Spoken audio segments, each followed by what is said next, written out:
Pane mukomana ari kuramba kuroorwa.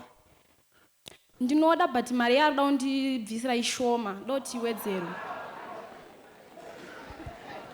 3,500 ishoma here. Musikana, Makadi yenyu. Ndiribo. Vanhu vakawanda vanotochemera kuroorwa. Vachitoti dai taroorwa kwete zvauri kuita iwe zvekushainira marriage. Uri kushainira marriage ka? Munhu waMwari ndinotodawo kuroorwa. Uda kuroorwa? But pane mukomana ari kuramba kuroorwa. Ndinoda but mari yarida kundibvisira ishoma, doti iwedzerwe.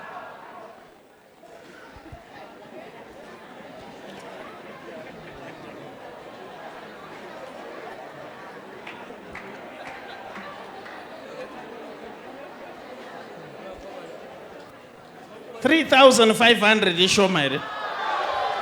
Ishoma ndikudawo kuti isvike pa8.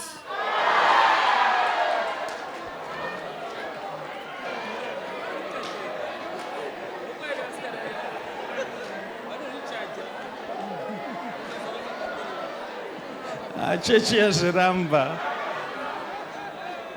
Ko munogora mberi iye munhu achida kuti isvike pa8.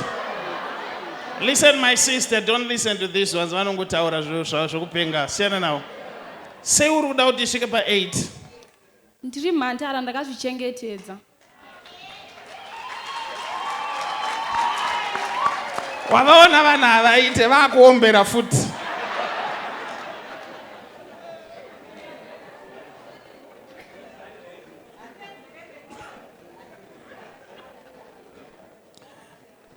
Mhandara hadziwanike zvekudaro. Ndosakaona vaombera. Unogona kudzoka maharare waumbuka uchitsvaga mhandara ukaishaya. Une makore mangani? Ndine 24.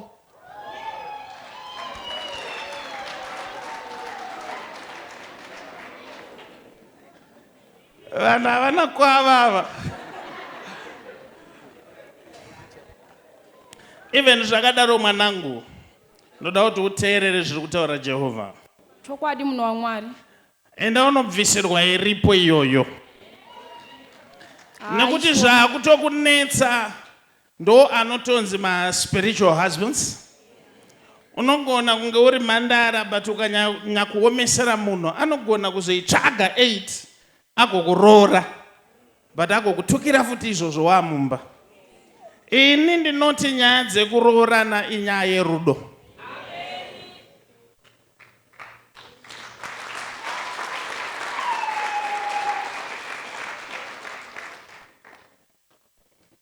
Hamano kwanda taura kuvanhu.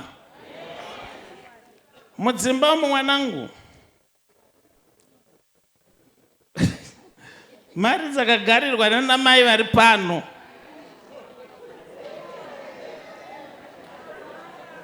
Vane vana nevazukuru. Hadzisvike kana 3.5 iyo. Chakakosha rudo. So ndanzi inyaya yako yauri kurambira kuroorwa ndo ichazokutadzisa kuroorwa zvamuchose.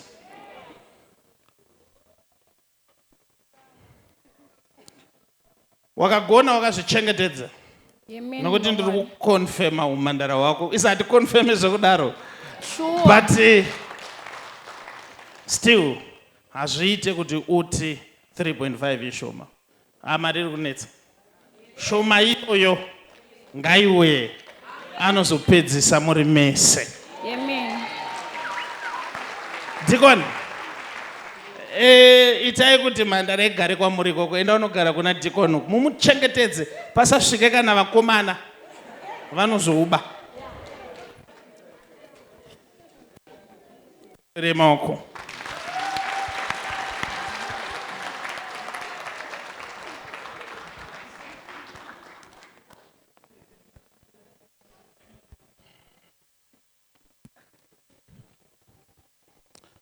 Above all, God is faithful.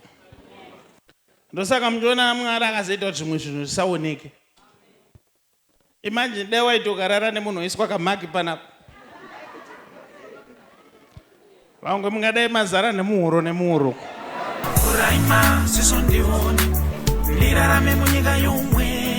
Spiritual Spectacles Nights, Pungwe na Prophet T Freddy, their Goodness and Mercy Ministries. Musi Friday, 30 August 2024. Kubva za 9 manheru kusvika kwaedza iPungwe. Spiritual Spectacles Night pa Goodness and Mercy Ministries, Corner High Glen Road na Mushaya-Bande Road, Glenora B, Harare.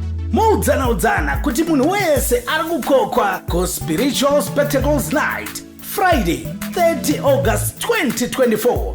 Kuti munzwe zvizere, fonai pa 0712 528 094 kana pa 0778 059 270 kana pa landline inoti 0242 693 424.